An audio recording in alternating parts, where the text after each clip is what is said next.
జగన్ అనే సిచ్యువేషన్ కూసంత కష్టంగానే ఉందండి. ప్రతిపక్షంలో ఉన్నప్పుడు పార్టీని కాపాడుకోవడం అంటే మామూలు విషయం కాదండి. అధికారంలో ఉన్న పార్టీలోకి ప్రతిపక్ష పార్టీ వాళ్ళు జంపైపోవడం చాలా కామన్. అన్నిటికంటే ఇంపార్టెంట్ మ్యాటర్ ఒకటి ఉందండి. ఇప్పుడు జగన్ పార్టీ నుంచి ఇంకా ఎవరైనా జంపింగ్లు చేస్తున్నారా? అది కాదబ్బాయి, పార్టీని నమ్ముకుని ఉన్నోళ్ళలో నమ్మకం కలిగించడం ఇప్పుడు జగన్ ముందున్న మెయిన్ పరీక్ష.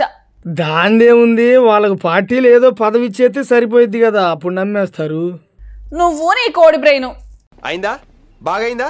ప్రతిదానికి ఓవర్ ఎక్స్ప్రెషన్. ఇప్పుడు అనండి. జగన్ అనే సంగతులేంటో చూసేద్దాం పద ముందు.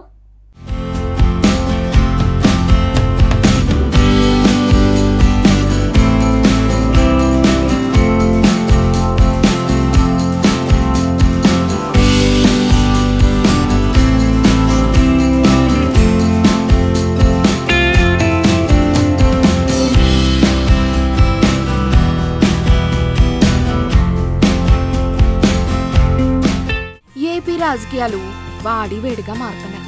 ఎలక్షన్లు ఇప్పుడిప్పుడే లేకపోయినా రాజకీయాలు మాత్రం అంతకు మించి నడుస్తున్నాయి. రాజకీయాలు కట్ట సమయాల్లో కూడా పార్టీని అంటుపెట్టుకుని నిలబెట్టవారే నిజమైన ఎల్విషర్ అవుతారు. అధికారం ఎటుంటే అటు జంపు చేయటం పాలిటిక్స్ లో చాలా కామన్. అదే పార్టీ మళ్ళీ అధికారం కోల్పోగానే వేరే పార్టీలోకి వెళ్ళిపోతారు. ప్రతిపక్షంలో ఉన్నప్పుడు కూడా అదే పార్టీ కొనసాగేవారే విశ్వాసపాత్రులు. ప్రస్తుత రాజకీయాల్లో అధికారాన్ని మాత్రమే కోరుకునే వాళ్ళు పెరిగిపోతున్నారు.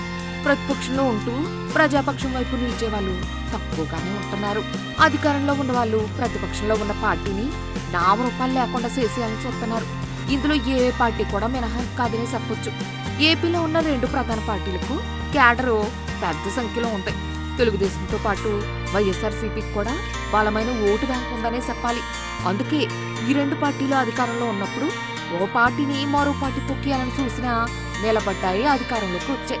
ఇప్పుడు వైఎస్ఆర్సీపీ అధినేత జగన్ కు పరీక్ష సమయం అని రాజకీయ విశ్లేషకులు అంటున్నారు. కాకపోతే వైఎస్ఆర్సీపీ స్థాపించినప్పటి నుంచి జగన్ ఉన్నతి కోసం పనిచేస్తున్న అనేక మందికి గుర్తింపు దొరకలేదన్న అసంతృప్తి ఉంది.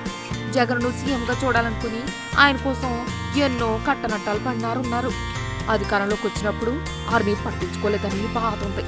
ఇప్పటికీ జగన్ కోసం పనిచేయడానికి సిద్ధంగా ఉన్నారు, చాలా మంది ఉన్నారు. కానీ గుర్తింపు విషయంలోనే అసలైన సమస్య. ఇప్పుడు బాగానే చూసుకున్నా ఆ తర్వాత మళ్ళీ ఎలా ఉంటుందో అనే ఆలోచనతో వెనక ముందు ఆలోచిస్తున్నారట. సో తనను నమ్ముకున్నారులో భరోసా ఇవ్వటం జగన్ కు చాలా ఇంపార్టెంట్. 2029 ఎన్నికల్లో మళ్ళీ అధికారంలోకి రావటమే జగన్ టార్గెట్. కానీ అది అంత ఈజీ కాదు. అందుకోసం చాలా కష్టపడాల్సిందే. అందరినీ కలుపుకోలేనటమే కాదు, వారిలో నమ్మకం కలిగించాలి. ప్రస్తుతం వైసీపీకి ఎంతో కష్టకాలం. ఇలాంటి టైంలోనే తన మన అనేది తెలుస్తుంది. కూటమి ప్రభుత్వానికి భయపడి చాలా మంది నోటికి తాళాలు వేసుకుని కూర్చుంటున్నారు. ఇలాంటి సమయంలోనే తన ఎంట ఉన్న వారిని ప్రోత్సహిస్తూ భవిష్యత్తుపై భరోసా కల్పించాల్సింది జగనే. పార్టీని బలోపేతం చేసుకోవటం ఆయన చేతిలోనే ఉంది.